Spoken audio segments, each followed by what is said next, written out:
সাংবাদিক আমরা থাকতে আমরা কাউকে শান্তি নগরীকে অশান্ত বানাতে দিব না।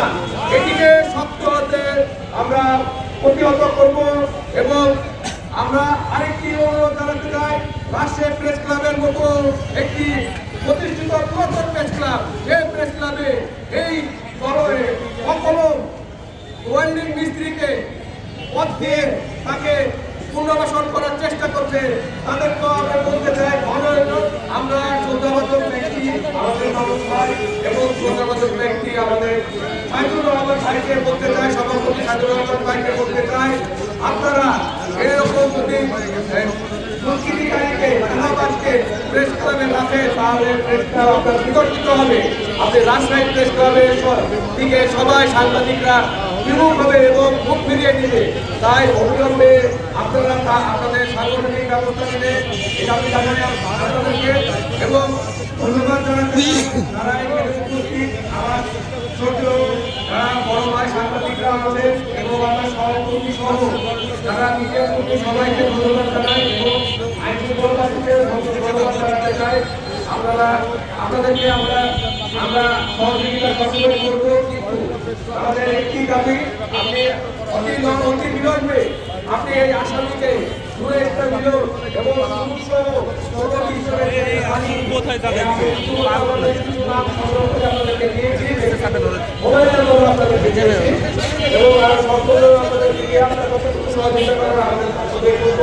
কিন্তু আপনাদের কাছে অনুরোধ, আপনারা আসামি অতি দ্রুত আটক করবে। আপনারা জানেন সাংবাদিকরা জাতির তর্ক, কিন্তু এই জাতির তর্কের উপর যখন হামলা হয় তখন লজ্জা কোথায় থাকে? আপনাদেরকে জানিয়ে দিতে চাই, এই নূরে ইসলাম বিরোধ এবং ফ্যাসিস্ট চাঁদাবাজ নূরে ইসলাম বিরোধ এবং এই শুরু এরা বিগত আওয়ামী লীগের ফ্যাসিস্ট আমলে তারা এই চাঁদাবাজি করে এদের দৃশ্যমান কোনো আয়ের উৎস নাই। আপনারা খতিয়ে দেখবেন আইন শৃঙ্খলা বাহিনীর কাছে আপনাদের তাদের কোনো দৃশ্যমান কোনো আয়ের উৎস নাই। তারা সারা দিন ঘুমায়, তারা রাত্রি হলে একটি মাইক্রো হিসাব করে সারা রাত চাঁদাবাজি করে এবং বিভিন্ন মানুষকে প্রতারণা করে এবং হুমকি ধামকি ভয় ভীতি দেখিয়ে যেভাবে হোক টাকা এরা ইনকাম করে। তো আমরা অতি দুঃখের সাথে জানাতে চাই, গতকাল রাত্রি ৮টার ঘটনা হলেও রাজশাহী প্রশাসন এখন পর্যন্ত একজনকে আটক করতে সক্ষম হয়নি। দুঃখ লাগে, আমরা পুলিশের শত্রু নই, আমরা পুলিশের বন্ধু, কিন্তু পুলিশের এহেন আচরণ আমরা ধিক্কার জানাই এবং মাননীয় কমিশনার মহোদয়কে দৃষ্টি আকর্ষণ করে আমি বলতে চাই, আমরা প্রশাসনকে আগামী ৭২ ঘন্টার আলটিমেটাম দিলাম, যদি ৭২ ঘন্টার মধ্যে আপনি আসামিদের আটক করতে সক্ষম না হন, আমরা অবস্থান কর্মসূচি, অনশন কর্মসূচি সহ যত রকম বৃহত্তর কর্মসূচি আছে আমরা তত রকম বৃহত্তর কর্মসূচি দিতে বাধ্য হব। আমরা পুলিশের প্রতিপক্ষ নই, আমাদেরকে প্রতিপক্ষ বানাতে বাধ্য করেন না আপনারা। আমাদের এই শান্তি নগরী, রাজশাহী নগরী, এই নগরীকে কিছু দুষ্কৃতিকারী সংগ্রামী সহকর্মী বন্ধুরা, আসসালামু আলাইকুম। আপনারা সকলে জানেন গতকাল কিছু দুষ্কৃতিকারীরা রাজশাহী মহানগর ক্লাবের সভাপতি রেজাউল করিমের প্রতি আতঙ্কিতভাবে হামলা করেছে। এর ভিতরে আমাদের নিরাপদ ভাই একজন বলেছেন সাংবাদিকরা এখানে সন্তান হিসেবে কোনো সাংবাদিক হতে পারে না। এখানে শুরু একজন ওয়ার্ল্ডিং মিস্ত্রি, এই ওয়ার্ল্ডিং মিস্ত্রি কথা লিখতে পারে কিনা আমাদের সন্দেহ আছে। আপনারা দেখে নিন, এই ওয়ার্ল্ডিং মিস্ত্রিকে রাজশাহী বিভাগীয় প্রেস ক্লাবের মধ্যে একটি জায়গা করে কিভাবে বসিয়ে রাখে। আমি রাজশাহী বিভাগীয় এবং সপ্তম সেক্রেটারি মহোদয় মাহমুদ রশিদ ভালো ভাইয়ের দৃষ্টি আকর্ষণ করছি, আপনারা একটু আপনার সদর দৃষ্টি দিয়ে তার সার্টিফিকেট তথ্য দেখবেন, দেখে তারপর তিনি যাত্রা বাছাই করে দেখবেন। আপনারা উপর মহলের এবং রাষ্ট্রের গর্বিত আপনারা আমাদের অভিভাবক, আপনারা এইসব ওয়ার্ল্ডিং মিস্ত্রি দিয়ে বিভাগীয় রাষ্ট্রীয় স্কেলের মতন একটা প্রতিষ্ঠানের পদ দিয়ে আমাদের সাংবাদিক এবং সাংবাদিক প্রতিষ্ঠানের এসব মানুষকে রেখে বিতর্কিত করেন না। তা আপনি আমাদের সকলের অভিভাবক হয়ে আছেন, আপনি একজন রাষ্ট্রের সম্মানিত ব্যক্তি, আপনার কাছে দৃষ্টি আকর্ষণ করছে এবং আপনার আবেদন জানাচ্ছি এসব সরকারের শিশুদেরকে আপনি আশ্রয় প্রশ্রয় দিন না এবং দয়া করে তাদের শিক্ষার সার্টিফিকেটটা দেখে আপনি তাদেরকে বিবেচনা করবেন, তাদেরকে রাজশাহী প্রেস ক্লাব বিভাগীয় একটি প্রেস ক্লাবের মতো জায়গাতে তাদেরকে রাখা যায় কিনা। এবং সেই সাথে আমি রাজশাহীর আইন শৃঙ্খলা আইনের প্রতি দৃষ্টি আকর্ষণ করছি। 24 ঘন্টা প্রায় পার হয়ে আসছে, এখন পর্যন্ত একটা আশঙ্কা আপনারা করতে পারেননি। আপনার সবের দৃষ্টি আকর্ষণ করছে আপনাদের। আমরা জানি রমজান মাস, আপনারাও চেষ্টা চালাচ্ছেন এবং আমরা আশা করব শীঘ্রই আপনারা আসলে ধরে আমাদেরকে জানাবেন। আমরা আগামীতে রাজশাহী মহানগর প্রেস ক্লাব আরও এখন কর্মসূচি দিতে বাধ্য থাকবো। এই বলে আমার বক্তব্য শেষ করছি। আল্লাহ হাফেজ। সকল সাংবাদিক বন্ধুদেরকে এই মানববন্ধনে আসার জন্য ধন্যবাদ জ্ঞাপন করছি। আসসালামু আলাইকুম। বন্ধুগণ, আজকে বরেন্দ্র প্রেস ক্লাবের সম্মানিত সভাপতি রেজাউল ভাইয়ের উপর বর্বরচিত সন্ত্রাসী হামলার প্রতিবাদে আজকে এই মানববন্ধন কর্মসূচিতে উপস্থিত সম্মানিত সাংবাদিক ভাই বোনদের আন্তরিক ধন্যবাদ জানাচ্ছি।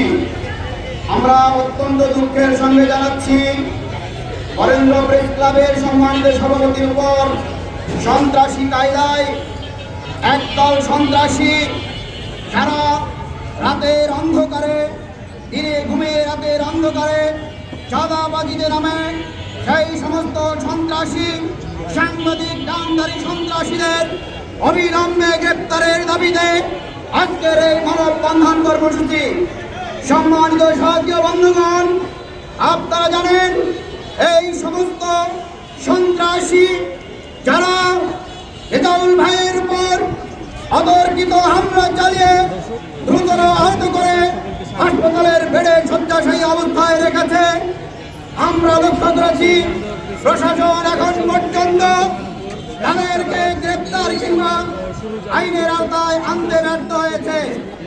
আমরা অনতিবিলম্বে এই সমস্ত সন্ত্রাসী চাঁদাবাজি নামধারী সাংবাদিকদের অবিলম্বে আইনের আওতায় এনে দৃষ্টান্তমূলক শাস্তির দাবি জানাচ্ছি।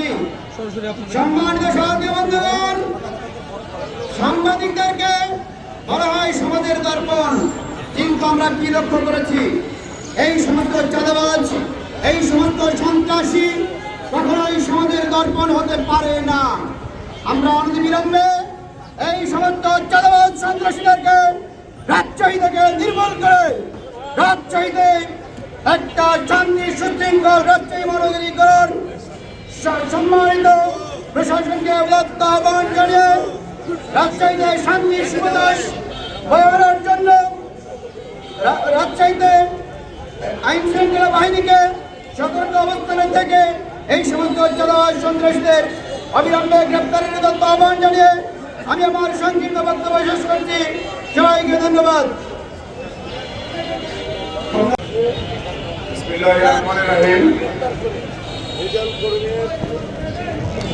অত্যন্ত দুঃখের সাথে আজ বলতে হচ্ছে, আমরা যেখানে সাধারণ মানুষের জন্য আমরা রাস্তায় দাঁড়াই বা দাবি আদায় করি, এখানে আমাদেরকে আজকে দাঁড়ানো হচ্ছে সাংবাদিকদের বিরুদ্ধে। এটা অত্যন্ত দুঃখজনক, যা এটা আমাদের রাজশাহী শহরের কোথাও কাম্য না। আমাদের এই রাজশাহী শহর শান্তি শহর, এই শান্তি শহরকে করার জন্য যারাই তাদের বিরুদ্ধে ব্যবস্থা নেওয়ার জন্য প্রশাসনকে অনুরোধ জানাচ্ছি। আমিও যদি এই সন্ত্রাসী কার্যকলাপ বা এই রাজশাহী শান্তি নগরীকে অশান্ত করার জন্য উঠে পড়ে লাগবে, তাদের বিরুদ্ধে ব্যবস্থা গ্রহণ করার জন্য সংশ্লিষ্ট কর্তৃপক্ষকে জোর দাবি জানাচ্ছি।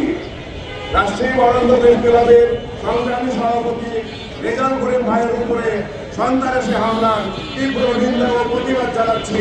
সেই সাথে মানে যে দোষী হোক না কেন তার দৃষ্টান্তমূলক শাস্তি দাবি করছি। আমরা শুনতে পাচ্ছি যে এখন পর্যন্ত কোনো আসামি গ্রেপ্তার হয়নি। আমরা চাই দ্রুত আসামি গ্রেপ্তার হবে এবং দৃষ্টান্তমূলক শাস্তি নিশ্চিত হবে, এটাই আমার কাম্য। এই বলে আমার বক্তব্য শেষ করছি। ধন্যবাদ সবাইকে। সাংবাদিকের উপর হামলা আমরা দেখতে পাচ্ছি না। ইন্টারিম গভর্নমেন্টের সময় এই প্রশাসন নির্বিকার হিমাগারে বন্দী ছিল। এই প্রশাসন হিমাগারে বন্দী থাকার কারণে তাদের ঘুম ভাঙেনি। আজকে নির্বাচিত সরকার এসেছে, আমরা বলি জনগণের সরকার এসেছে।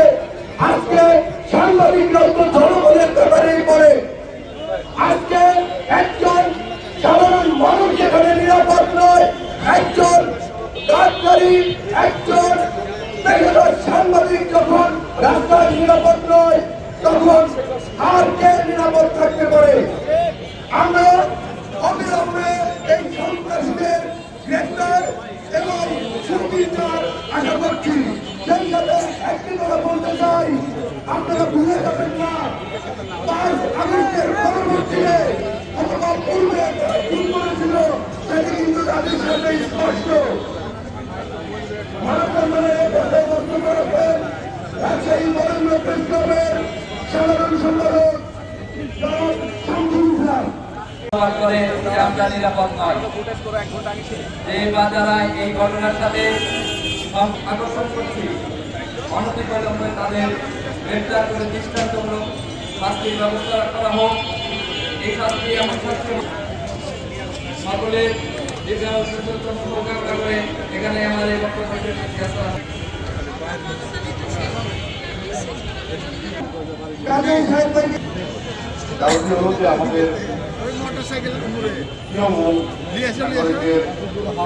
বিভিন্ন বিপদ আপদে সবসময়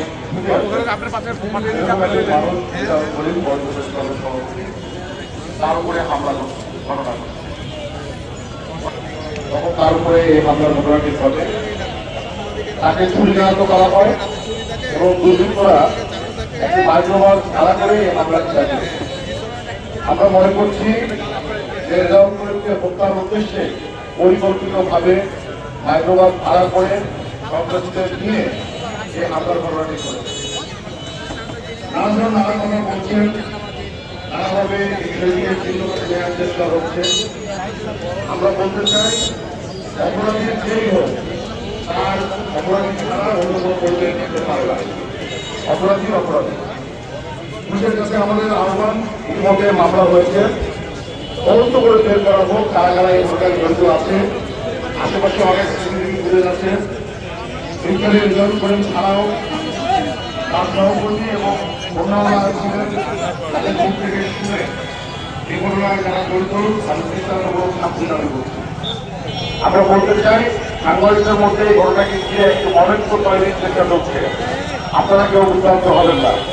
এর কারণটি হল সন্ত্রাসী তার কিসের পরিচয়? আমিও যদি কারো উপরে আঘাত করি, আমারও শাস্তি হওয়া উচিত। শাস্তির বাইরে কেউ থাকতে পারে না। আমরা মনে করি বর্তমান রাজনৈতিক সরকার ঘটনার তদন্ত করবেন এবং যারা এই ঘটনায় জড়িত তাদেরকে খুঁজে বের করে গ্রেফতারের ব্যবস্থা করবেন। গতকালকে রাত 8টার দিকে ঘটনা পরে আজকে কিন্তু 12টা পার হয়ে গেছে, এখন পর্যন্ত কেউ গ্রেফতার হয়নি। এটি খুবই দুঃখজনক। এই শহরের মধ্যে সন্ত্রাসীরা চলাফেরা করে আজকে